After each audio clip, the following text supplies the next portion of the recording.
Tahun 2026 nih, sesuatu yang ramai Malaysian tak perasan tengah berlaku. Indonesia baru diumumkan angka ekspor mereka cecah 350 bilion dolar Amerika Syarikat setahun. Malaysia 230 bilion. Jurang 120 bilion dolar.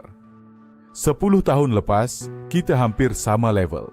Hari ini saya nak pecahkan angka-angka ni dan tunjuk awak kenapa Indonesia tinggalkan kita dalam das dan apa maksudnya untuk masa depan ekonomi Malaysia.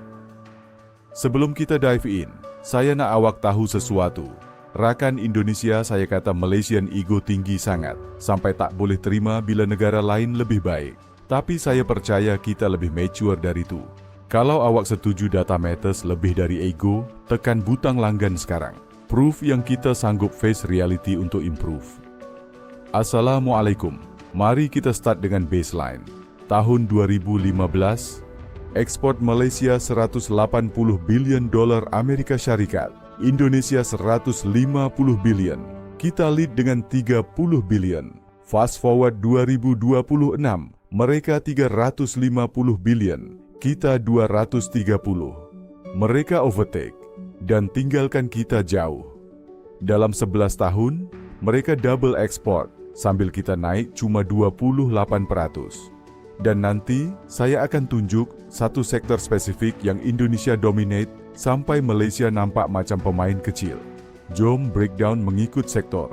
First, natural resources. Indonesia ekspor coal sahaja cecah 40 bilion dolar Amerika Syarikat setahun. Mereka eksportir coal nombor 1 dunia. Palm oil, mereka 45 bilion. Compare dengan Malaysia 20 bilion. Nikel, copper, tin, mereka ekspor berpuluh bilion. Malaysia ada oil and gas, tapi production kita declining. Petronas masih profitable sebab downstream refining dan chemicals, tapi crude export turun tahun ke tahun. Indonesia discover gas field baru, open mine baru, expand production. Kita plateau atau decline. Manufacturing pula cerita lain. Indonesia attract FDI gila-gila last 5 years. Tesla buka battery plant kat Batang. Hyundai buka car manufacturing plant 3 billion investment. Apple supplier pindah operation dari China ke Indonesia. Total FDI Indonesia tahun 2020 545 billion USD. Malaysia 8 billion. 5 kali beza. Kenapa? Market size 270 juta penduduk compare 33 juta. Investor tengok long-term domestic market potential, bukan je export hub. Indonesia offering both. Electronics kita masih strong. Penang semiconductor cluster contribute significant. Tapi Indonesia building their own. Batam develop jadi electronics manufacturing hub compete dengan Penang. Government incentive mereka agresif. Tax holiday 10 tahun, land grants, infrastructure support, one-stop approval center. Malaysia offer insentif juga, tapi birokrasi slower, approval complicated. Indonesia streamline proses attract investor faster. Textile dan garment, Indonesia dominate. Mereka ekspor 25 bilion dolar Amerika Serikat setahun. Malaysia, 3 bilion. 8 kali beza. Kenapa? Labor cost. Walaupun Indonesia minimum wage naik, masih kompetitif untuk labor intensive industry. Malaysia wage dah terlalu tinggi untuk compete dalam garment. Jadi industri migrate. Kita try move up value chain ke tech, tapi transition slow. Gap period ni, Indonesia capture market share. Agriculture products pun sama. Selain palm oil, Indonesia ekspor cocoa, kopi, rempah. Buah-buahan total 20 bilion dolar Amerika Serikat. Malaysia agriculture export cuma 8 bilion. Mereka leverage scale. Sumatera produce coffee volume yang Sabah atau Sarawak tak boleh match. Kerajaan Indonesia invest heavy dalam agriculture infrastructure, cold chain logistics, processing facilities. Malaysia investment tertumpu urban development, agriculture terabai. Tourism income pun part of trade balance. Indonesia tarik 20 juta turis setahun. Revenue 50 bilion USD. Malaysia 15 juta turis, 20 bilion revenue. Bali alone generate lebih dari seluruh Malaysia. Kenapa? Marketing. Indonesia Tourism Marketing Budget 3 kali ganda Malaysia. Mereka promote agresif, diversified destination beyond Bali. Lombok, Komodo, Raja Ampat, Yogyakarta jadi trending. Malaysia masih rely heavy on Petronas Twin Towers image yang dah 40 years old. Digital economy trade pun Indonesia lead. E-commerce cross-border mereka growing 30% yearly. Tokopedia, Bukalapak, Shopee. Indonesia facilitate export SME products global. Malaysia ada Shopee juga, tapi market size limit growth. Indonesian platform leverage domestic volume, then expand regional. Malaysian sellers compete dalam same platform, tapi scale disadvantage. Services export Indonesia naik sharp. BPO, Business Process Outsourcing. Mereka attract banyak company set up call center. Back office operation sebab English proficiency improving. Labor cost competitive, time zone favorable untuk Western clients. Malaysia traditionally strong dalam services tapi Philippines dan Indonesia eating market share. Kita tak innovate enough dan tak scale fast enough. Logistics infrastructure Indonesia upgrade massive affect trade. Mereka bina pelabuhan baru Patimban. Capacity 15 million TEU. Tanjung Priok Jakarta expand jadi 18 million TEU. Total port capacity mereka exceed 50 million TEU nationwide. Malaysia semua port gabung 25 million TEU. Half. Port Klang congested. Wait time long, cost higher. Indonesian port newer, efficient, cheaper. Shipping lines prefer dock sana, transship dari sana. We losing transshipment business. Connectivity pun faktor. Indonesia bina jalan, highway, airport agresif. Trans-Java Toll Road connect production center coast to coast. Airport expansion Bali. Jakarta-Surabaya handle cargo volume triple dari 10 tahun lepas. Logistics cost turun, speed naik, competitiveness improve. Malaysia infrastructure good tapi expansion slow. ECRL delay. MRT cargo potential underutilized. Airport cargo handling tak optimize. Trade agreements Indonesia aggressive pursue. Mereka negotiate FTA, Free Trade Agreement, dengan Europe, Africa, Middle East independent. ASEAN framework yes, tapi beyond that, mereka push bilateral. Malaysia rely ASEAN collective bargaining. Effective for certain, tapi Indonesia size. Bagi mereka leverage negotiate better terms bilateral yang Malaysia tak dapat. Tariff advantage mereka, market access better. Currency pun play role. Rupiah depreciate against dollar make Indonesian export cheaper, more competitive. Ringgit relatively stable compare.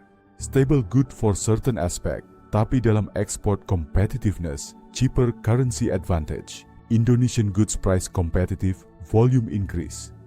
Malaysia maintain ringgit strength defend import purchasing power, tapi sacrifice export competitiveness sikit. Government policy priority beza fundamental. Indonesia under Jokowi dan Prabowo fokus economic growth, industrialization, job creation. Target ambitious, build. Approve project fast, cut red tape, push implementation. Malaysia government whoever in power, focus political stability, subsidy management, appease different groups. Economic policy jadi secondary, incremental, risk averse. Indonesia risk taker, hasil nampak sekarang. Demographic dividend Indonesia exploit full. Young population, 200 million working age. Cheap labor abundant for manufacturing. Malaysia aging, birth rate low, labor shortage, cost high. Kita import labor, Indonesian utilize own. Productivity per dollar wage, mereka ahead. Automation yes future, tapi current state labor intensive manufacturing still major trade component. Mereka advantage clear. Innovation ecosystem Indonesia growing. Startup unicorns Gojek, Tokopedia, Traveloka bukan je serve domestic. Export technology, services regional. Malaysia ada Grab success story, tapi beyond that, unicorn pipeline thin. Indonesia venture capital scene vibrant. Government support strong, talent pool deep. Tech export jadi new growth engine untuk mereka. Energy transition pun Indonesia capitalize. Nickel reserve they dominate globally.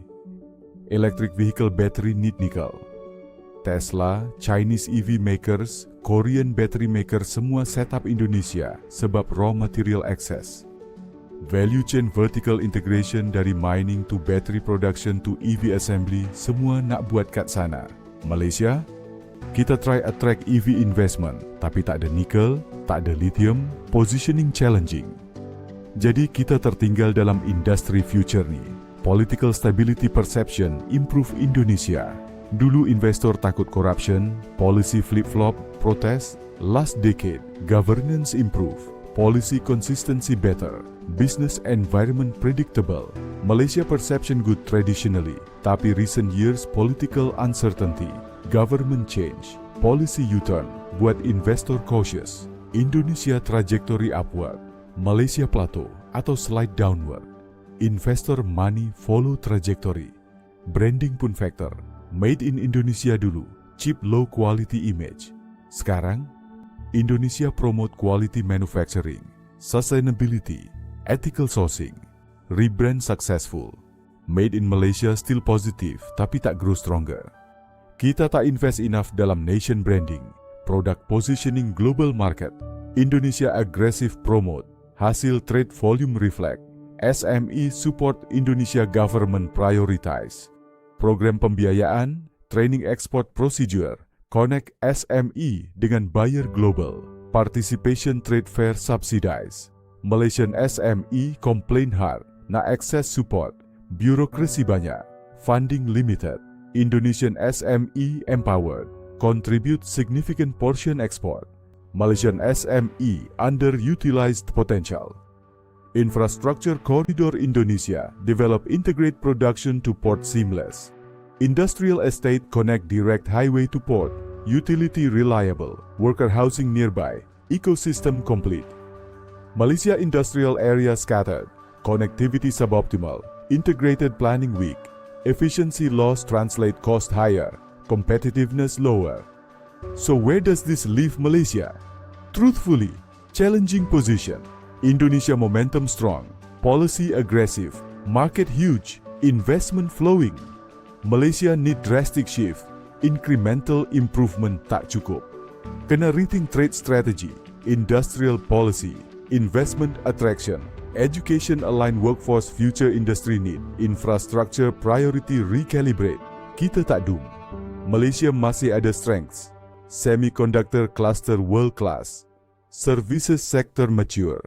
Financial center established, English proficiency high, legal system robust, political generally stable despite noise.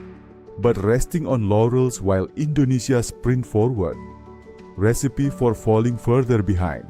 Trade gap 120 billion USD bukan kosmetik. It represents jobs, income, government revenue, future prosperity. Every billion export support thousands jobs. Gap widening mean opportunity loss massive. Indonesian growing middle class, better infrastructure, more investment, better job, upward cycle. Malaysia stagnant export growth mean limited job creation, wage pressure, brain drain risk, stagnant cycle. Wake up call ni perlu. Data 2026 clear. Indonesia bukan lagi pesaing setara. Mereka dah lead signifikan dan accelerate. Malaysia boleh catch up tapi need political will, policy overhaul, execution excellence. Question is, adakah leadership dan rakyat willing make hard choices necessary? Atau kita continue comfort zone sampai gap jadi impossible close? Kesimpulan, Indonesia ekonomi via trade numbers prove mereka dah tinggalkan Malaysia. 350 billion versus 230 billion ekspor. FDI 5 kali ganda lebih, manufacturing growth double digit. Infrastructure investment triple. Malaysia perlu respon agresif atau accept status secondary player region. Pilihan di tangan leadership dan rakyat. Kalau video ni buka mata awak, langgan channel. Minggu depan saya compare GDP growth trajectory pula. Lagi mengejutkan. Share dengan decision maker, business owner, Sesiapa boleh influence, data tak tipu. Masa untuk Malaysia bangun dan chase atau forever follow dari belakang.